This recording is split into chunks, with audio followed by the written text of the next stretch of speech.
Hey guys, Chris here again from the Car Collection. Before I get into this, I'd just like to thank you all so much for the amazing feedback in the 845 video. Really, we were a bit nervous getting on YouTube. I was a bit nervous getting in front of a camera. I'm usually behind them. So it was really nice to see so many nice positive comments sent to me both on the video itself and sent to me on Instagram. So to each and every one of you, thank you so much. Anyways, less of that soppiness. I'm sure you don't hear me being soppy, you want to hear this being loud. So yeah, less of me, more of this. This is our 718 Cayman GT4. Let's get into it.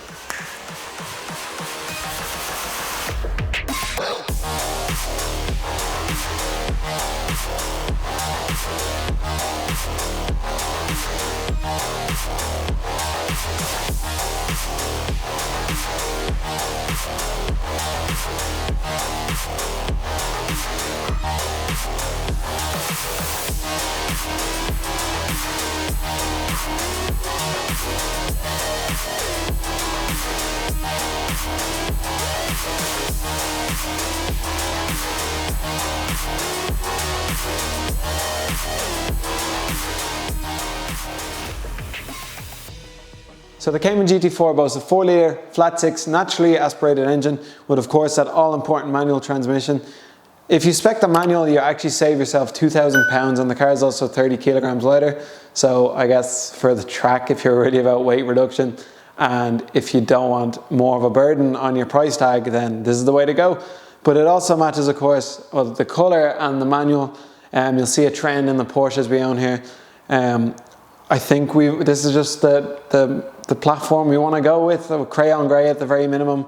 Manuals where available, of course, but I'll talk more about that later. So the car produces 414 horsepower at a peak of 7,900 RPM and its peak 309 foot-pound of torque at 5,000 RPM. This generation GT4 actually produces almost 40 horsepower more than the previous gen, so it's a nice little upgrade. Even visually, it's a lot more appealing than the older cars.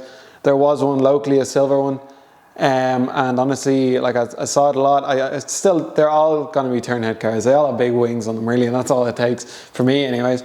But it wasn't something I'd turn and then turn again at. So yeah.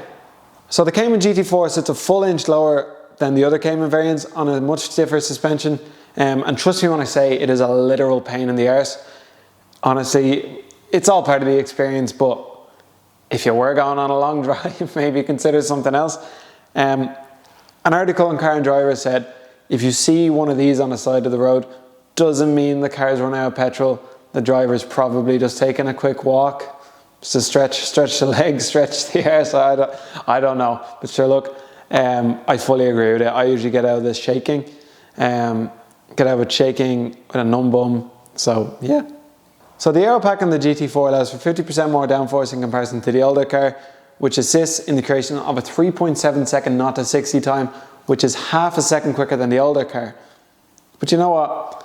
I could keep rambling on about the specs of this car, or I can move on to something else, so let's do that.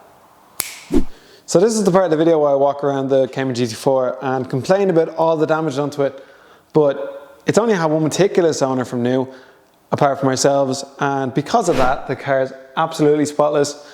Still sitting here in its crayon grey with blacked out everything. Still sitting as pretty as it did when I left Stuttgart just over a year ago, so there's absolutely no complaints from our side of things anyways. So the GT4 adds to our crayon grey Porsche collection, sitting next to the GT3 Touring. A video on the GT3 will be coming out soon. I don't have an exact date, but it will be in the next month or two, ideally. Let me know what you think in the comments below about maybe doing a head-to-head, a direct comparison, a video featuring the two. We get a nice drive going with the two of them in convoy. I think it'd be pretty cool, so let me know. So the car is full frontally PPF'd as far as I know. I know there is people that will watch this video that will know for a fact if it is, so please let me know. Of course, this is ideal for tracking as I have the full frontal protection.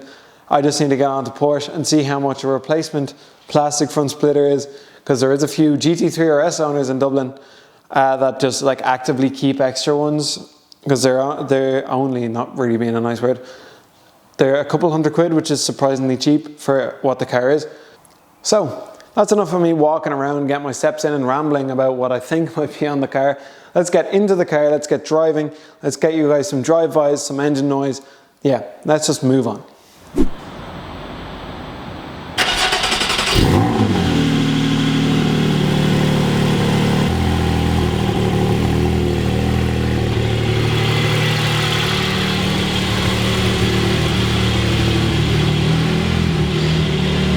Right, so welcome back to me and the car. Thankfully, that petrol truck got out of the way. The second I got onto the roads I want to be on, I realised I was behind a lovely articulated lorry, which is usually my look, especially when I go for nice scenic drives on the weekends, tend to get stuck behind absolute shite and it ruins the whole thing. We're just going to go on a quick little spin around Malahide, just because the roads are a bit more enjoyable than driving up the R139 to Howth. And then we're going to go up to the same location we were for the A45 video, get a few pictures and static shots, and then the same with the rolling shots again. And yeah, I'll see you there.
So the previous owner of this car, he's moved on to Lamborghinis and stuff along those lines. But one of the things that kind of stood out when I was talking, I wasn't talking to him directly, but indirectly it was said to me that he said the car was not suitable for Irish roads. And honestly, the more I drive it, the more I kind of start to agree with him. It's a GT4, so the suspension's like substantially stiffer than any like normal Cayman or 911. And honestly, like the car just like shakes like crazy, and you really feel like the very like deepest part of every single bump in the road. And it like, honestly, I keep going back to the sentence, it's all part of the experience, but the more I drive it and like the more often I drive it as well, the experience becomes like increasingly uncomfortable. But sure, look, these cars are meant to be like daily driven, or maybe they're not for us. So it's really not like a complaint, more like an observation, I guess. The other thing as well, you've probably noticed, the car is like not very loud. It really is like the car only really opens up when you're pushing your red line, so like 7.5, 8K, like it really starts to scream.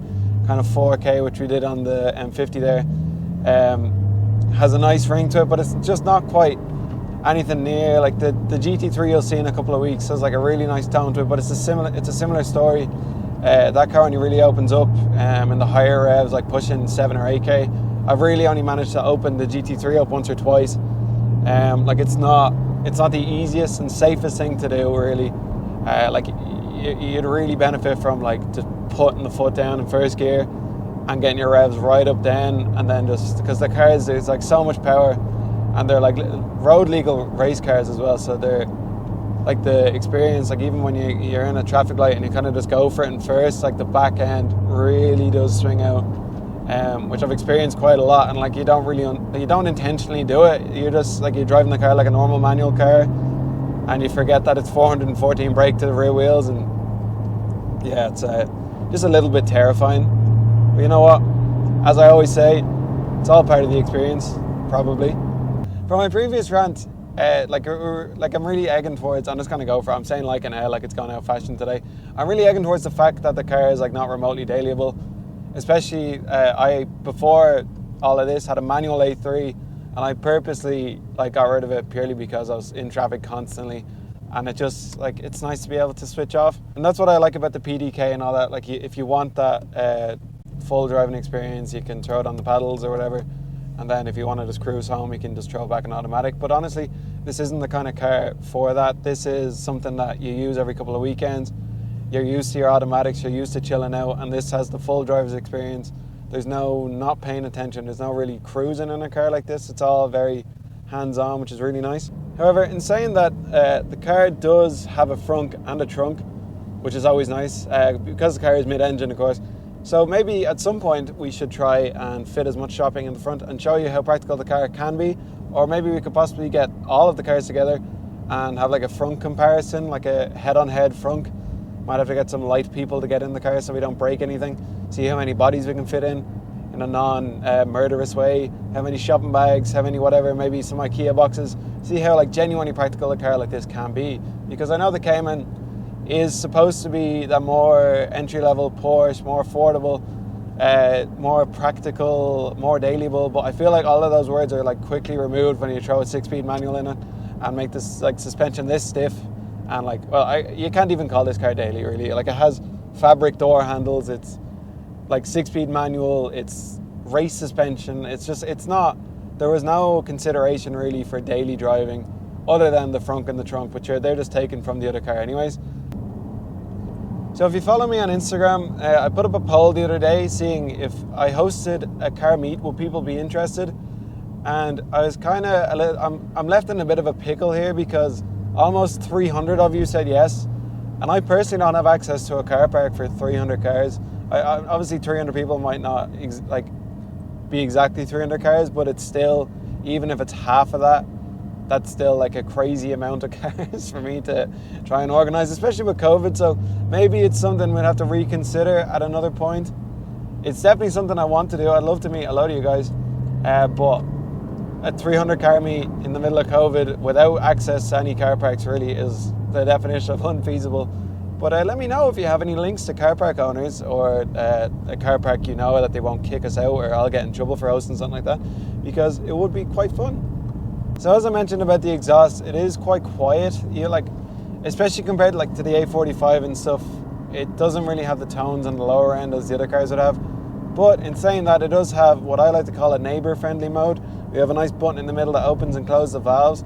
I'd do it now and try and show you the difference while driving, but I feel like it'd be better if we were static and I did a few revs with it on and a few revs with it off and you could see the difference. So let's cut to that quick now.